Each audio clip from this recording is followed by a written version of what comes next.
गंगा के तट पर बसा था एक सुंदर सा गांव शिवपुर। यह गांव अपनी पवित्रता और शिव मंदिर के लिए प्रसिद्ध था। मंदिर के शिखर से हर सुबह घंटी की ध्वनि निकलती थी और वातावरण में ओम नमः शिवाय की गूंज सुनाई देती थी। गांव में रहती थी गौरी, एक 18 वर्ष की गरीब, सरल और अत्यंत धार्मिक लड़की। गौरी का जीवन कठिन था। माँ बीमार थी, पिता बचपन में चल बसे थे, लेकिन इन सब के बावजूद उसके चेहरे पर हमेशा एक विश्वास भरी मुस्कान रहती थी। उसकी माँ विमला उसे रोज महादेव की कहानियां सुनाया करती थी। तभी से गौरी के हृदय में भगवान शिव के प्रति असीम भक्ति बस गई थी। गौरी हर सोमवार मंदिर जाती, लेकिन जब सावन आता उसकी भक्ति और भी गहराई में उतर जाती। इस बार सावन आने से एक हफ्ते पहले ही उसने माँ से कहा, माँ, इस सावन में मैं चारों सोमवार का व्रत रखूंगी और हाँ, हर सोमवार नंगे पांव जल चढ़ाऊंगी। बेटी, तू खुद कमजोर है, तेरे पाँव में छाले पड़ जाते हैं, इतना क्यों करती है? माँ, ये शरीर का कष्ट है, आत्मा को तो शांति मिलती है। और शिव जी को अगर मेरी भक्ति पसंद आ गई तो शायद तुम्हारी बीमारी ही दूर कर दे। शिवपुर में जहाँ भक्ति की महक थी, वहीं भय का साया भी था। भीष्म साहूकार, नाम जितना वीर स्वभाव उतना ही निर्दयी। वह अमीर था, लेकिन उसका दिल पत्थर था। पूरे गांव में उसकी तूती बोलती थी, क्योंकि लोग उसके कर्जे में डूबे हुए थे। भीष्म शिव में विश्वास नहीं करता था। उसके लिए धर्म सिर्फ मूर्खों का भ्रम था। और वो गांव में अक्सर बोलता था, ये पूजा पाठ से क्या ही होगा, अगर कुछ चाहिए तो धन कमाओ, ताकत बनाओ, ये पूजा और पाठ सब मूर्खों का काम है। जब उसे गौरी की भक्ति के बारे में पता चला तो उसने मजाक उड़ाते हुए चौपाल में ऐलान कर दिया, जिसे अपने शिव पर इतना भरोसा है वो ला कर दिखाए मुझे कोई चमत्कार। अगर सावन के सोमवार में कुछ चमत्कार हो जाए तो मैं अपनी सारी धन दौलत को दान कर दूंगा। लोग हंसने लगे। गौरी चुप रही, लेकिन उसकी आंखों में अब एक दृढ़ निश्चय था। पहला सोमवार आया। सुबह 4 बजे अंधेरा घना था, हवा में नमी थी। गौरी ने माँ की सेवा की। बेलपत्र और जल एक छोटे से मिट्टी के पात्र में रखा और मंदिर की ओर चल पड़ी। रास्ता कीचड़ से भरा था, हर जगह कांटे और पत्थर, लेकिन गौरी नंगे पांव चलती रही। मंदिर पहुंचते ही उसने भोलेनाथ के चरणों में जल अर्पित किए और आंखें बंद कर प्रार्थना की। हे महादेव, मेरी माँ की पीड़ा हर लो। मैं कुछ नहीं मांगती, बस मेरी माँ को ठीक कर दो। तभी एक भूखा भिखारी मंदिर के बाहर बैठा मिला। बेटी, मैं 2 दिनों से भूखा हूँ, कुछ खाने को मिलेगा?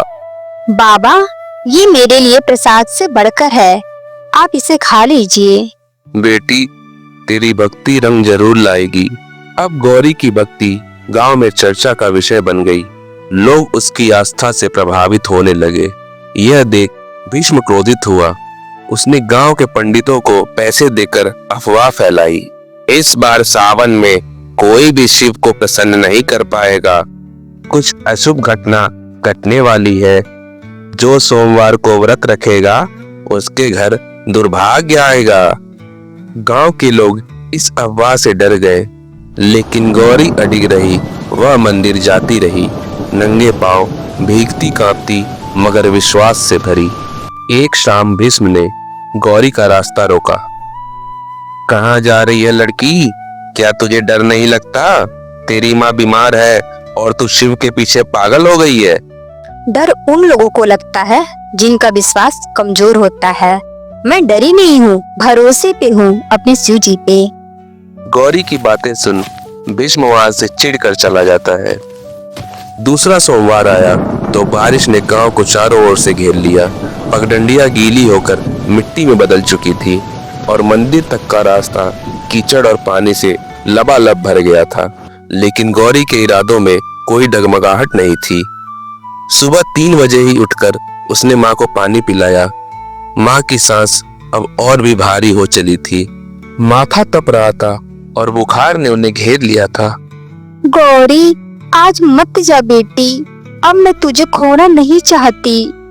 माँ, आज नहीं गई मंदिर तो फिर कभी नहीं जा पाऊंगी। ये सोमवार मेरे लिए शिव जी की अंतिम परीक्षा है। बेलपत्र और जल की छोटी पोटली लेकर वह नंगे पांव निकल पड़ी। बारिश की बूंदें शरीर पर पत्थरों की तरह पड़ रही थी। हर कदम कीचड़ में धंसता, पैर कांपते पर मन अडिग। गांव के मोड़ पर कुछ लोग खड़े थे। अरे गौरी, तू पागल हो गई है क्या? आज कोई नहीं जाएगा मंदिर, वहां तेज बहाव है, तू डूब जाएगी। नहीं काका, अगर मेरी श्रद्धा में बहाव से तेज बहती भावना है तो मैं नहीं डूबूंगी। मुझे शिव जी खुद सहारा देंगे। मंदिर के पास पहुंचते पहुंचते उसका शरीर थर थर कांपने लगा। तभी उसे सामने वही भिखारी दिखा।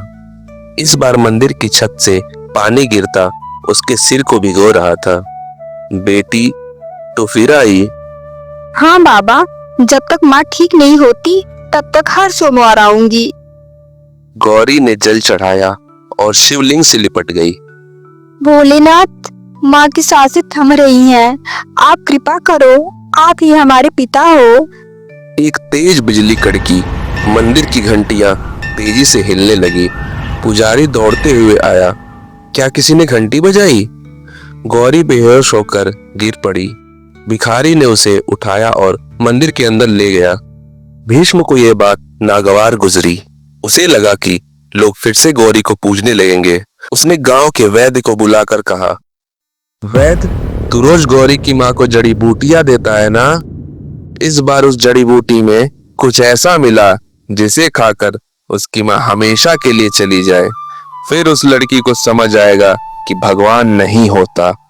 बस इतना सा मेरा काम कर दे, मैं तुझे मालामाल कर दूंगा। वहीं घर में माँ की हालत और बिगड़ गई। गौरी लौटी तो देखी, माँ की आंखें आधी बंद थी, होठ नीले पड़ चुके थे। माँ, माँ, उठो माँ। गौरी ने गांव के पुजारी को बुलाया।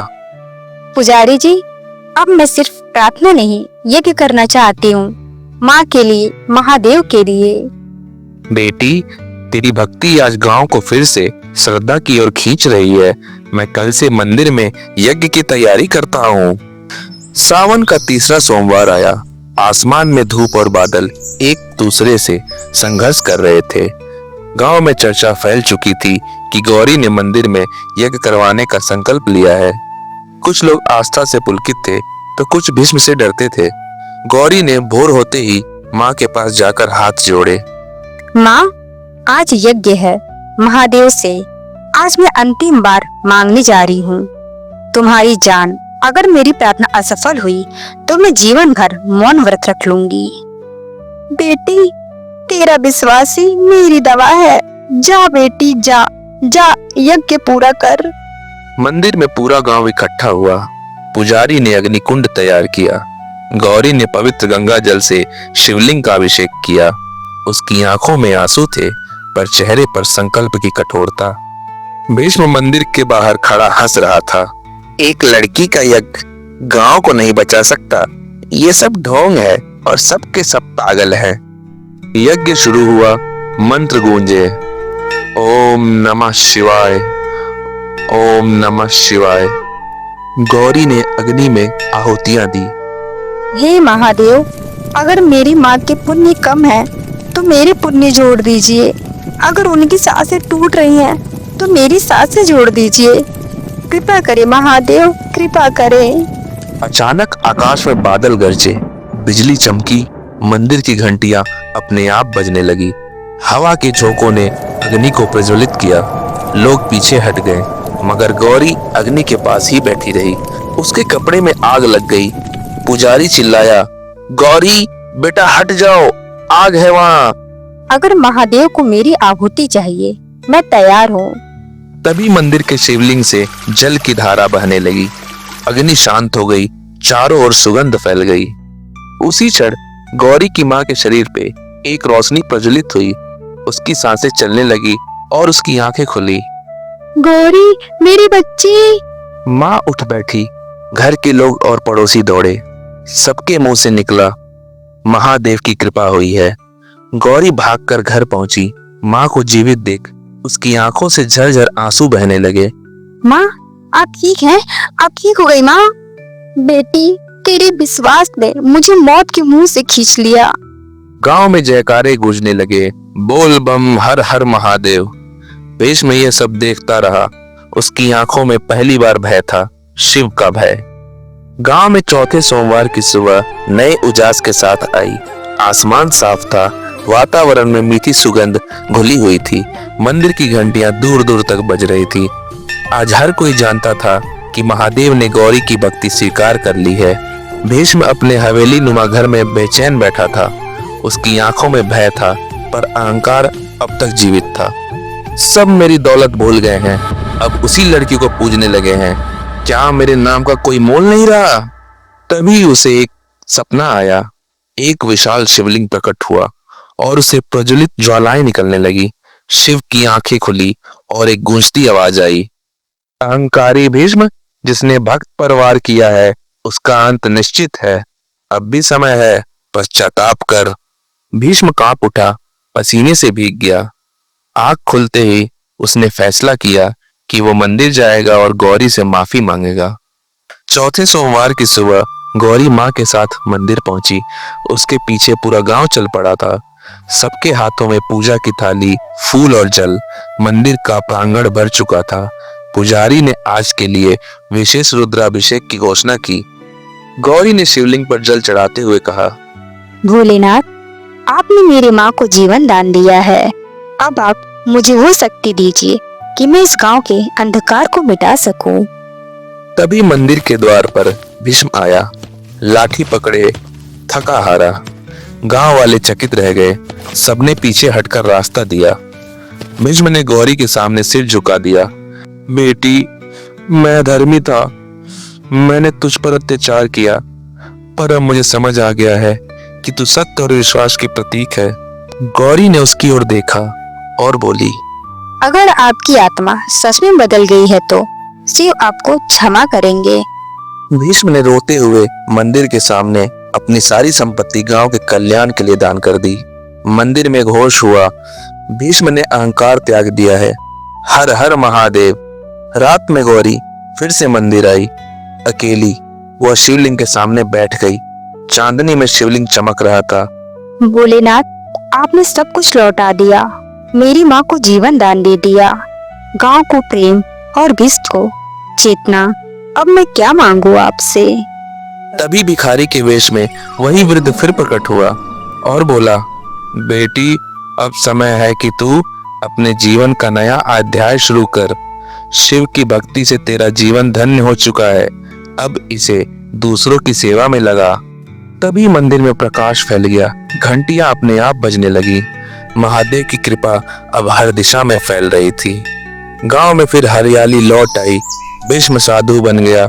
गौरी गांव की पुजारिन बन गई, जो हर किसी को सच्चे विश्वास और भक्ति का मार्ग दिखाती थी।